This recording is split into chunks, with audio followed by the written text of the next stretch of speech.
Argentine superstar Lionel মেসিকে যখন Neymar সম্পর্কে জিজ্ঞেস করা হয়, তিনি বলেন, কোনো সন্দেহ ছাড়াই নেইমার জুনিয়র বিশ্বসেরা এবং আমি তাকে মন থেকে খুব পছন্দ করি। এবং আর্জেন্টাইন মিডফিল্ডার রদ্রিগো ডি পল বলেছেন, যারা নেইমার জুনিয়রকে ভালোবাসে না তারা ফুটবলই বোঝে না। ফ্রান্সের বিশ্বকাপ জয়ী কিলিয়ান এমবাপ্পে বলেছেন, নেইমার শুধু ফুটবলের রাজা নয়, মহারাজাও বটে। আর্জেন্টাইন গোলকিপার এমিলিয়ানো মার্টিনেজ বলেছেন, আমি নেইমার জুনিয়রের অনেক বড় ভক্ত। আর্জেন্টাইন বিশ্বকাপ জয়ী তারকা ডিয়েগো ম্যারাডোনা বলেছেন, আগামী 10 বছরে 10 জন মেসি আসবে, কিন্তু আগামী 10,000 বছরেও একজন নেইমার আসবে না।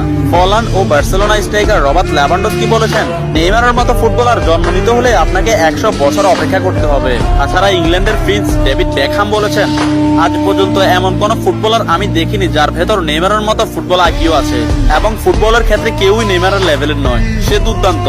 এবং আর্জেন্টাইন বিশ্বকাপ জয়ী তারকা অ্যানহেল ডি মারিয়া বলেছেন, নেইমারের সাথে যে কোনো প্লেয়ারের তুলনা করা অপরাধ।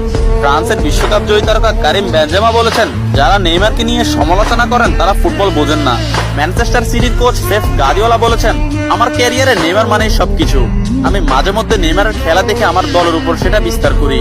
এবং স্পেনের বিশ্বকাপ জয়ী তারকা জেরার্ড পিকে বলেছেন, নেইমার ইতিহাসের সেরা খেলোয়াড়। অন্যদিকে লা লিগা সভাপতি তাবাস বলেছেন, নেইমার লা লিগার সম্পদ। এক সাংবাদিক ব্রাজিলের